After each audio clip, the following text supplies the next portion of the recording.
been tasked over the last year with building a brand from zero awareness to hopefully high levels of awareness and usage. And so we've done a lot of interesting marketing across traditional and non-traditional, digital and offline. And so I was actually really happy to see this event focus on building brand digitally, because that's something that's near and dear to my heart and something we've had a lot of fun with.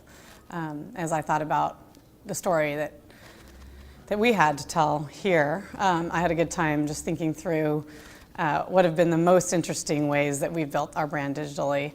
What are some of the things that would hopefully resonate with the audience in terms of thought-provoking ideas that they might not have already thought about. Google in particular is something that is a very established habit for people. So we did a lot of research to understand, what was driving that loyalty. Was it habit? Was it preference? Were there areas of unmet needs in search? So we could understand both from a product perspective as well as a brand perspective, what's the role that another search engine can play. And so what that resulted in for us was understanding that while people do use an entrenched competitor, that a lot of that is just habit, and there's certainly some loyalty and preference there, but there's also room and recognition that I would try something different, particularly if it offered me some value that I'm not seeing here. And also even just, there's kind of like an aha moment for people where once you start asking them, like, what more would you like from search? They kind of realize, like, oh, I guess search could be more than this habit that I'm used to. There's kind of two pieces if you think about Bing, right? So the product itself is highly visual, uses photography and colors, and we try to bring in images into our results in a way that we think is a bit more intuitive, but is also a stark contrast from Google, which is white with blue links, very little imagery. So particularly on a product basis, very intentional as far as just creating not differentiation for the sake of differentiation, but trying to just think through what are the insights that consumers are telling us? What are their unmet needs?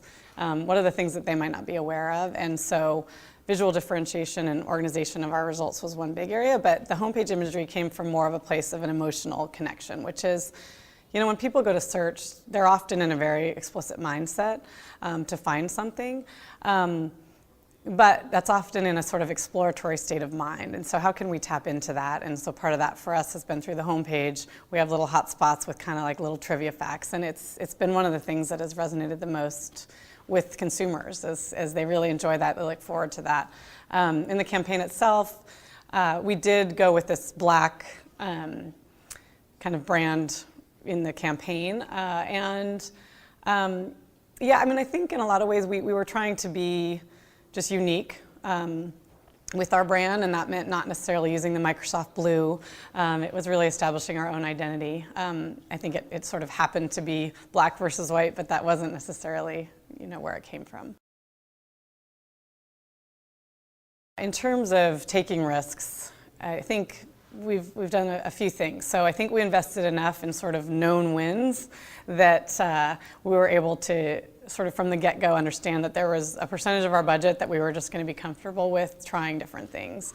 And that was at both at a all-up campaign level, so something like branded integration versus TV and digital.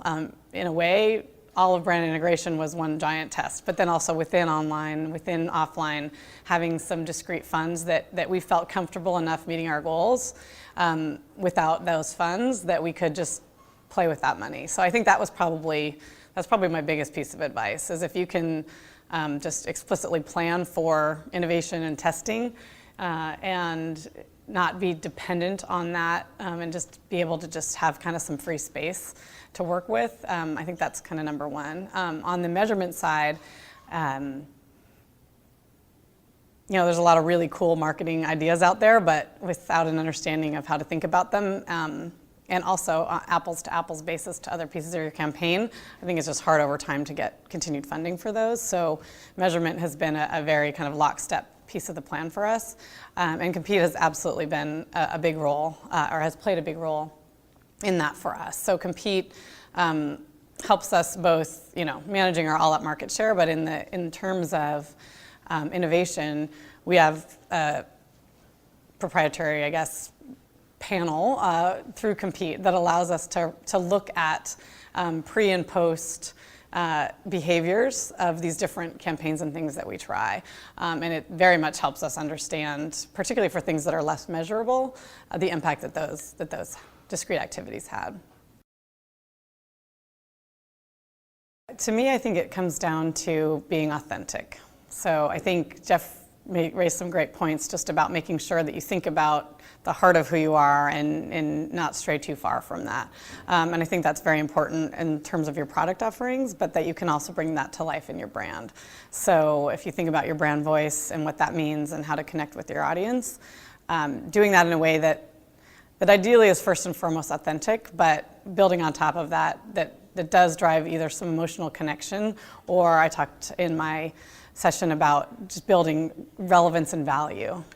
So ideally you can kind of do all three of those, but those are some grounding principles that we use.